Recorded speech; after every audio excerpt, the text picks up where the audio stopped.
आइए बच्चों, आज हम सभी हीट चैप्टर का अध्ययन करेंगे। आप ये जानते हैं कि हमारे कुछ क्लॉथ्स एनिमल फाइबर से बनते हैं और कुछ क्लॉथ्स प्लांट फाइबर से बनते हैं। मतलब एनिमल के थ्रू जो फाइबर्स मिलते हैं उसे हम एनिमल फाइबर कहते हैं, आप ये पिछले क्लासेस में पढ़े हुए हैं। और प्लांट्स के थ्रू जो फाइबर मिलते हैं जैसे कॉटन, वो प्लांट फाइबर कहे जाते हैं। We wear woolen cloths during the winter when it is cold outside. जब घर के बाहर हमें ठंडा लगता है तो हम जाड़े के दिनों में जो है वुलन क्लॉथ पहनते हैं। Woollen cloth keep us warm. Woollen cloth हमें गर्म रखता है। We prefer to wear light colored cotton cloths when it is hot. और जब गर्मी लगती है हमें तो हम लाइट कलर के कॉटन क्लॉथ्स पहनना पसंद करते हैं। This gives us a feeling of coolness, जिससे कि हमें ठंडक का एहसास होता है। You might have wondered why particular type of clothes are suitable for a particular season.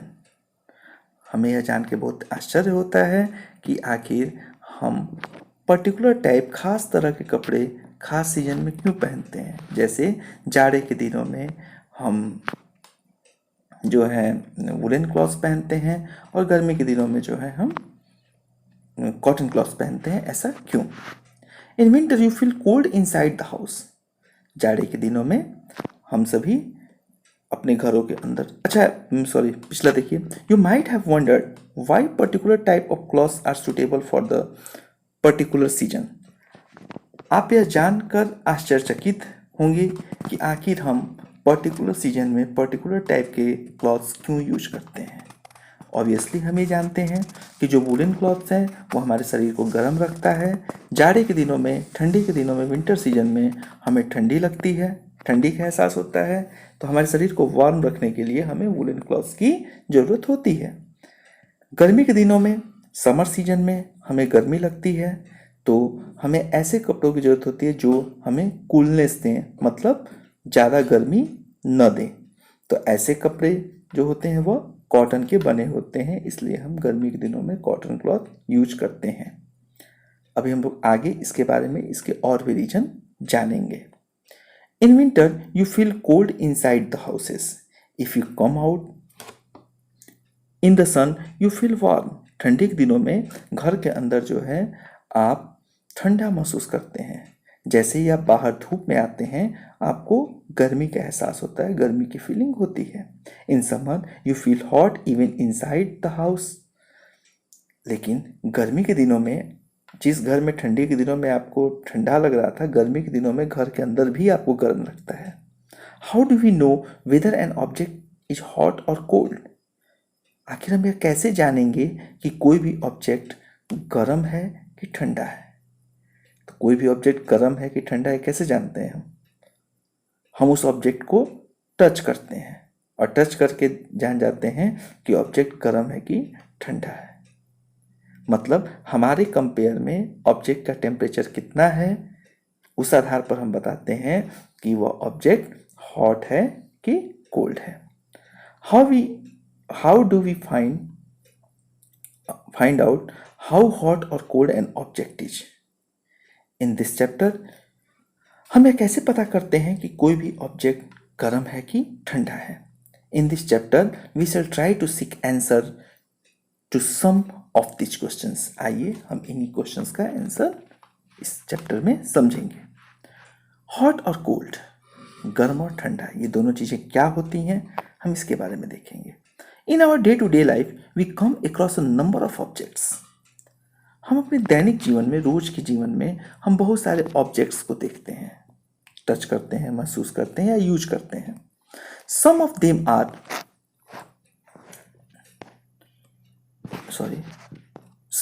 Are hot and some of them are cold. उसमें कुछ हॉट भी होते हैं, कुछ कोल्ड भी होते हैं। आप दिन भर में कई चीज़ें टच करते होंगे, उसमें कुछ चीज़ें आपको ठंडी लगती होंगी, कुछ चीज़ें गर्म लगती होंगी। T is hot and ice is cold. आप ये जानते हैं कि चाय जनरली तुरंत की बनी हुई है तो गर्म ही होती है, और आइस जो होता है वो कोल्ड होता है। List some objects you use commonly in table 4.1। आइए टेबल देखिए 4.1 यहाँ बना हुआ है, इसमें कुछ लिस्ट बनी है, इसको आप और इम्प्रूव कर सकते हैं लिस्ट को। जैसे आइसक्रीम है, आइसक्रीम अगर कूल है तो कूल के सामने टिक कर दिया गया है। Spoon in the tea cup, tea cup में स्पून रखा गया तो स्पून कैसा हो जाएगा, वार्म की कोल्ड, तो आप कहेंगे वार्म हो जाएगा, हॉट हो जाएगा, तो वार्म वाले में टिक कर देंगे। Fruit juice, fruit juice generally warm तो होता नहीं है, कोल्ड ही होता है। Handle of a frying pan, तो वो हैंडल जो होता है फ्राइंग पैन का वो क्या होता है, हॉट होता है कि कोल्ड होता है। तो फ्राइंग पैन में जो हैंडल लगा था वो हॉट तो होता नहीं, वो गर्म तो होता ही नहीं है, गर्म होता है तो आप उसको पकड़ नहीं पाते हैं, तो आप कोल्ड में टिक कर देंगे। आइए देखते हैं। List some objects you use commonly in the table 4.1. Mark these objects as hot or cold. Do not touch the object which are too hot. हाँ ध्यान रखिएगा, अब घर में आप इसको प्रैक्टिकल करके चेक मत करिएगा, करना भी रहे तो किसी बड़े को अपने साथ रखिएगा। Be careful while handling a candle, flame और अ स्टोव। ठीक है, अपने से नहीं करेंगे ऐसा। We see that some objects are cold while some are hot. हम ये देखते हैं कि कुछ ऑब्जेक्ट जो होते हैं लिस्ट में जो हैं, कुछ ऑब्जेक्ट ठंडे हैं और कुछ ऑब्जेक्ट गर्म हैं। You also know that some objects are hotter than the other while some are the colder than the other. अगर उन हॉट और कोल्ड के बीच में भी कंपेयर करें हम, तो एक ऑब्जेक्ट दूसरे ऑब्जेक्ट की तुलना में हॉट हो सकता है, मतलब हॉटनेस में भी, गर्म में भी कोई ऑब्जेक्ट कम गर्म हो सकता है, कोई ऑब्जेक्ट ज़्यादा गर्म हो सकता है। ठंडे में भी कोई ऑब्जेक्ट कम ठंडा हो सकता है, कोई ऑब्जेक्ट ज़्यादा ठंडा हो सकता है। जैसे फ्रिज में रखा हुआ पानी का बोतल भी ठंडा होता है और आइस भी ठंडा होता है, बट आप कह सकते हैं कि आइस ज़्यादा ठंडा है, पानी का बोतल कम ठंडा है। और उससे भी कम ठंडा था तो आप कहते हैं हम पिएंगे नहीं, बहुत कम ठंडा है, जैसा कि अब गर्मी का दिन आ गया है। How do we decide which object is hotter than the other? आप कैसे यह डिसाइड करते हैं कि कोई भी ऑब्जेक्ट दूसरे ऑब्जेक्ट से ज़्यादा गर्म है या ज़्यादा ठंडा है? यहाँ यूजुअली डिसाइड करने की बात हो रही है, तो हम उसे जनरली टच करके डिसाइड करते हैं या यूज करके डिसाइड करते हैं कि कोई भी ऑब्जेक्ट जो है एक दूसरे के कंपेयर में मोर हॉट है और लेस हॉट है। यहाँ अभी किसी टेम्परेचर स्केल की बात नहीं करनी है। We often do it by touching the object, but is our sense of touch is reliable? हम टच करके किसी भी चीज़ को बताते हैं कि वह चीज़ गर्म है कि ठंडा है, लेकिन क्या वास्तव में किसी भी ऑब्जेक्ट को टच करके यह बताना कि ऑब्जेक्ट गर्म है या ठंडा है, ये रिलायबल है? रिलायबल का मतलब होता है विश्वसनीय, क्या यह विश्वास करने योग्य है? आइए इसका एक और एग्जाम्पल मैं बताता हूँ। जैसे हैंडपम्प का पानी होता है, जाड़े के दिनों में आप हैंडपम्प का पानी आपको गर्म लगता है और गर्मी के दिनों में आपको हैंडपम्प का पानी ठंडा लगता है।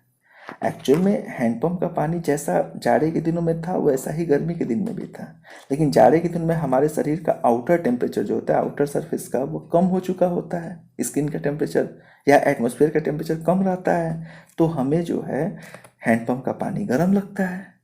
और गर्मी के दिनों में बाहर का टेम्परेचर ज़्यादा रहता है तो हमको उसी हैंडपम्प का वही पानी जो है ठंडा लगता है। मतलब किसी भी चीज़ का गर्म होना या ठंडा होना इस बात पर डिपेंड नहीं करता है कि उसके अंदर कितना हीट है, कितनी गर्मी उसके अंदर है।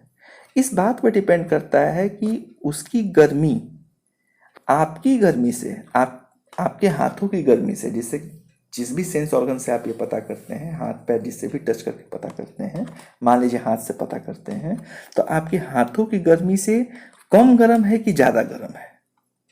मतलब कोई भी ऑब्जेक्ट अगर आपके हाथ आपके हाथों की गर्मी से ज़्यादा गर्म है तो आपको ज़्यादा गर्म लगेगा, कोई भी ऑब्जेक्ट अगर आपके हाथों की गर्मी से कम गर्म है तो आपको ठंडा लगेगा।